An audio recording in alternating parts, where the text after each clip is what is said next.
Uh, disappointing, of course, not to get the win, especially after you get off to a good start like that. You have to give Iowa a lot of credit. They hung in there early on and established themselves late, from really the end of the second quarter on. Offensively, of course, when you get, quick 14 points on the board, that's a good thing. But weren't able to really get a lot going after that. Felt like we needed to do something a little bit differently at the end. So we put Isaiah in there, and I thought he gave us a spark. Defensively, I thought we started off pretty good, but weren't able to maintain it. Injury-wise, we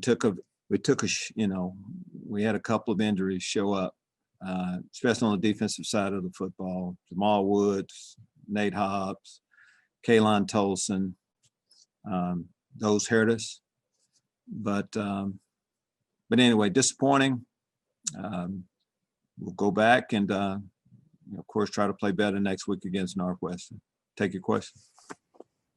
Okay, we'll lead off with Brett Behrens, Jeremy on deck, and Gabby in the hole. Go ahead, Brett. Coach, after going up 14-0, what do you feel like changed the biggest for your team, giving up 35 unanswered points? Couldn't stop them defensively, couldn't score on offense. It's kind of pretty simple on what happened. Believe me, we were trying to stop them and we were trying to score. Momentum shifted. You have to give them a lot of the credit. Did you think about changing up Brandon and putting Isaiah in earlier? Did that cross your mind at all? No, we would have done it if we went earlier. We feel like when we did is when we thought we should do it. Thank you. You're welcome. Okay, Jeremy, you're up. Gabby on deck. Go ahead, Jeremy. Hey, well, you kind of mentioned it there, but injuries, how much do you think that did play a role in the defensive performance the last three quarters? I think when you don't even talk about injuries, when you lose and give up yards and points like that. I mean, everybody saw the game. We did lose some guys. Some defensive players were out. Some key guys were out. When that happens, other players have to step up, and that didn't happen today. And then obviously 14-0 lead after the games you guys had. What'd you feel about where your team was at, and how do you kind of, get them to rebound from that or learn from this? I think we made a lot of progress. I know the final score, I know what that says, but there are some reasons why that happened, but we don't have a choice. And we play our rival next week. So we'll bounce back. Disappointment for the day, but we'll bounce back for next week. Thank you. Welcome. Okay, Gabby, you're up. Alec on deck. Go ahead, Gabby. Coach, it seems like the energy just kind of shifted when Isaiah came in. How does he make that happen? What does he do to kind of provide that spark? Well, at the time, there wasn't a whole lot of energy for either phase, offense or defense. And you have a spark, and when you do something, a new guy comes in, especially at that position, you can get that. Isaiah's played, last three games he's played. So the plan was to play him a little bit. So that's normally what happens when you're not really moving the ball. And it's easy to just talk about the quarterback position, but we blocked him a lot better earlier. I thought their lines, offensive line and their defensive line, kind of took the game over late. That was probably the story as much as anything. Yeah, and then what do you think Iowa did differently in the second quarter and beyond, just to slow the passing attack after it was pretty strong early? I'm sorry? Just what do you think Iowa did differently to slow your passing attack after you guys started pretty strong on that front early? Oh, I don't think they changed anything. I think they played what they were doing earlier better. It normally kind of comes down to that execution. We executed the plays a lot better. I think Brandon started off 8 for 8 early on, and they played better. We didn't. And say the same thing on the other side of the ball.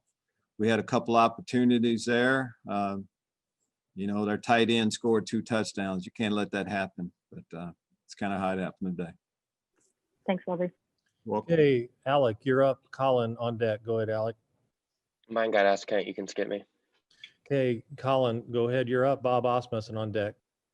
Lovie, it seemed like the momentum after Josh's touchdown catch just kind of shifted, but I don't know if there was an exact moment you could point to maybe where that happened. Did you notice anything that really started to dictate the flow of the game in a different way after Josh's touchdown? No, believe me, if we did, we'd have done something about it. Them converting on the 4th down and then going down and scoring after that. I mean, that was a big sequence, but can't think of much else. And I know this is a smaller thing in the grand scheme of things, but can you tell us why Caleb was back there receiving punts today? He was the best option we had. Everybody's on the football field. I mean, that's the case. Caleb Griffin can catch the ball as well as anybody. How many did he field today? 3 or 4. Caught them all. I mean, you know, Kyron Combe wasn't available. James Frenchie wasn't. So when you get to your 3rd guy, you want somebody that can catch the ball and feel comfortable with him doing it. And that was the case today. I had heard that. Has he worked at all with the punt catchers, the special teams guys in that department in the past? Now, we wouldn't just put him out there if he hadn't been doing that. So, yes, you can say that. Thanks, Lovie. Well, Okay, Bob, you're up. Alessandra on deck. Go ahead, Bob. Coach, Mike Epstein didn't go today. What's the status? Could he be back for Northwestern? I held him out today. He'll be back next week. How much did you miss him?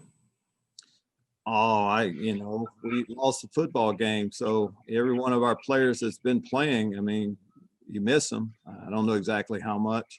We didn't miss Mike as much when we were up 14-0. We missed him a lot more when we got down. Thanks, Coach. Be ready to go next week. Okay, thanks. Welcome. Okay, Alessandro and then Robert Rosenthal. Go ahead, Alessandra. Coach, can you just talk about it being senior day? I know it's not the outcome you wanted, but for those 33 players who this may be their last game, just kind of talk about how they did. Well, it's kind of, it's hard to do justice to what they've done for our program. A lot has gone into getting to senior day. A lot of practices, a lot of ups and downs, a lot of relationships. There's just so many thoughts that go through your mind when it gets down to your last senior day. We're just thankful. I know I'm thankful to have been around them, like them, and they've done an awful lot to help us change how people look at Illinois football. And what we can do is just send them off the right way by finishing strong. That's what they'll remember as much as anything.